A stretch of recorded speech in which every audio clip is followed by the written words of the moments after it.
Sustainability. I was just in Europe last week, and that's their big frame, is sustainability. And we probably ask these people out here across America, we probably get a different definition everywhere. I define sustainability this way. Certainly there's environmental sustainability.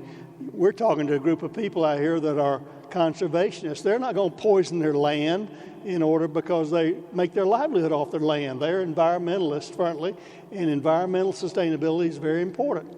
Social sustainability, what we are compelled morally, I think, to do is provide available, accessible, affordable food for mankind.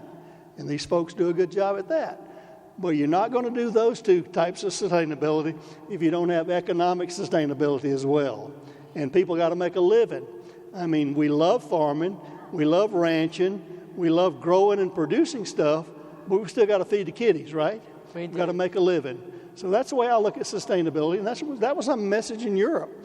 If you constrain your growers to a certain point where they cannot use modern techniques of modern farming, biotechnology, new breeding techniques, those kind of things, then you're going to choke them off from being uncompetitive worldwide, and then you have to build walls to keep us out. And from a protectionist standpoint, because in the United States, we have demonstrated that productivity is the real key for economic, environmental, and social sustainability.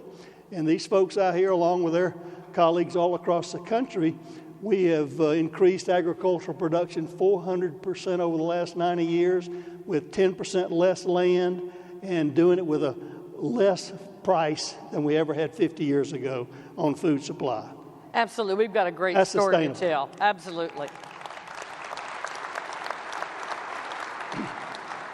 Well, tell us a little bit about some of the trade wins we've had and their value to the cattle industry. I bet you already know about those. We've talked about them a couple of times. Well, obviously, you know, the last two, obviously, signings just recently we'll talk about, but really from the beef cattle industry, Japan's a big deal. They are a huge consumer and a huge lover of our U.S. beef, and getting that Japan deal done, you know, we kind of gasped when the president said TPP is bad. We sort of said, oh, no, and then we were wondering if he was going to validate that, and he has. What we've done with Japan, obviously, is open that market up again in a bilateral relationship. We've got a designated quota there that is not going to be subject to that higher tariff. We're going to be treated like other beef producers. And when we're treated equally, these folks out here can win. And that's all we want is that access to the market. That's what happened in Japan. Obviously, you know that we were excited about getting beef back into China in the summer of 17 for the first time in about 13 years. Then it kind of got caught up into all the spitting and spatting about the trade disruptions there. But I think we'll see that market grow with the Phase 1 agreement there. And I think the big deal there, you and I talked about it, it's an enforceable deal. There are big numbers they have to meet in an enforceable, unilaterally enforceable way. But the big deal is we got those non-tariff barriers on beef removed, the age restriction and the maximum residue levels restricted of veterinary drugs. So that's a big deal there in Phase 1. And then again, having the certainty with our closest neighbors and allies, Mexico and Canada, and certainly from the dairy sector as well in Canada. But overall, we know that these are huge consumers of U.S. beef as well. So all three of those combined. Then I was talking to Ambassador Lighthizer. Actually, we did a podcast. I hope you listened, called Sunny Side of the Farm. Okay. Where we talked about the trade deals there. And Lighthizer just kind of clicked off one after the other what he calls singles and doubles. It's not just Canada, Mexico, China, Japan. There are numerous trade deals out there that have been clicked off that don't get as much press that will cumulatively will add.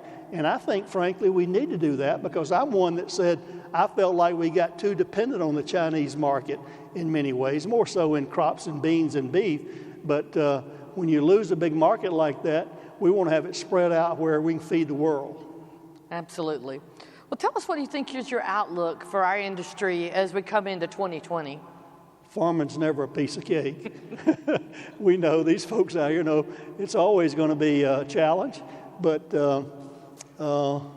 we deal with pretty resilient people as well. I mean, they've lived through it. Their cattle obviously is subject to cycles, and we'll continue to see that. We're hopeful. Numbers are down a little bit, which we hope will mean good for prices. We think the demand being driven by these deals from Japan and China will help to grow demand internationally. Our domestic demand's really strong, really strong. Obviously, some of that demand we're concerned the Labor Day perfect storm issue with the Colcom fire, that much of that was driven by that retail Labor Day demand of people trying to cover that, which raised wholesale prices, but then because of the processing threat, it got lowered the hoof price, and we're obviously looking into that and want to make sure that people playing fair and being treated fair in that regard. But I think, again, I'm bullish on agriculture generally. Knowing how much I like that big juicy ribeye, I'm bullish on the cattle industry too. Oh, thank you. Absolutely.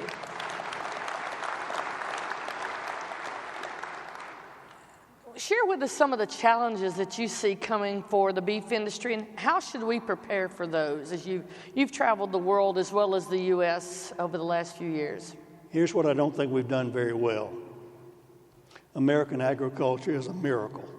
Over the basic research, the applied research, extension service, that's what my message in Europe is. We have productively in fact, let me share some statistics with you, then I'll tell you what I think we need to do. I had our economists compare what American families spend on food versus other developed countries. Let me just take one. France, we would acknowledge, France is a pretty developed country. They got some good farmers. But their food cost per family is about 13% of their disposable budget. In the United States, the food at home we spend is about 6% of our disposable budget. You take that over 330 million Americans, you know what that adds up to? $830 billion. Now, a lot of America and a lot of conservatives like to talk about all the things that government gives to farmers. That's what I'm talking about. American farmer rancher gives back to American consumers, $830 billion compared to France. That's the story we ought to be proud to tell. We ought to be proud to tell our environmental story, our sustainability story, because productivity means a smaller, lower footprint environmentally. It means we're making progress on greenhouse gas emissions. It's really a minor part. We talk about farmers punching above their political weight. We get blamed for a lot more environmental issues than we cause, and that's out there. So we've got to get out of the farm gate. You know how farmers are. We just like to sit behind the farm gate, do what we do best, and not talk about it in town. It's private. It's not anybody's business. We got to talk about it.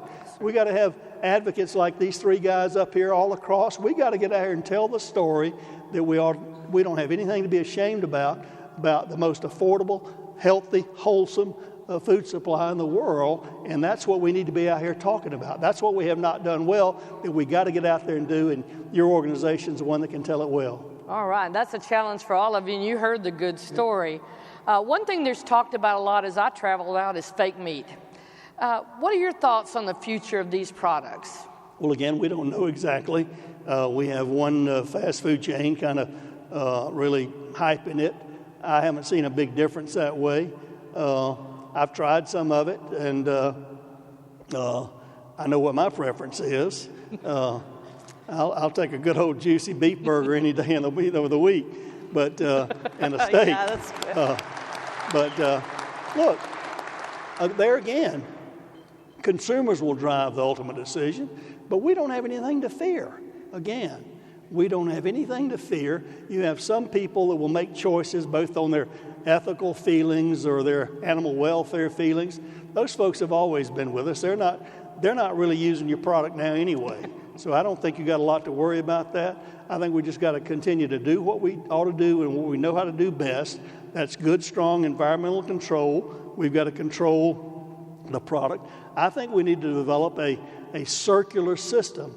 You know, our cows produce products that's good for a circular environmental system of fertilizer and those kind of things. We got to figure out how to handle that better and do that. So I don't think we have any threat of any kind of either protein-based or cell-based meat coming in.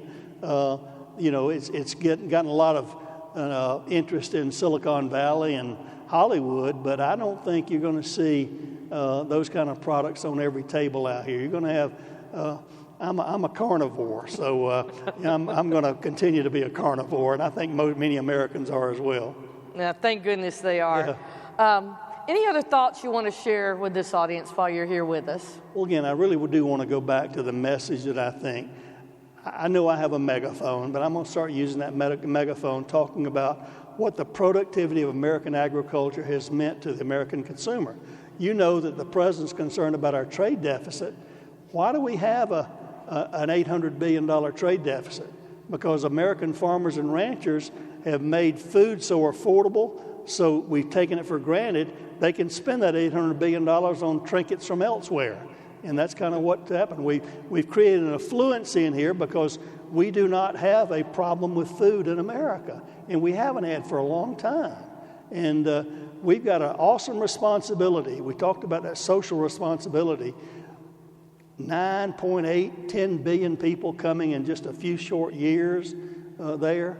We've got an awesome responsibility, a moral responsibility to provide the food, fiber, fuel for the world here. We're going to do it with modern technology. I think there are issues that we are working within the White House right now over new breeding techniques to, again, get us some clarity about using the kind of science that we know based on sound science, using all those tools of new breeding techniques as well as other kind of biotechnology tools that make for a good, safe, wholesome product where we can fulfill that social obligation, not only for Americans but for the world, of a safe, wholesome, affordable, available food supply. Oh, absolutely. Thank you so much Jennifer, for visiting with us today and sharing your thoughts. Again,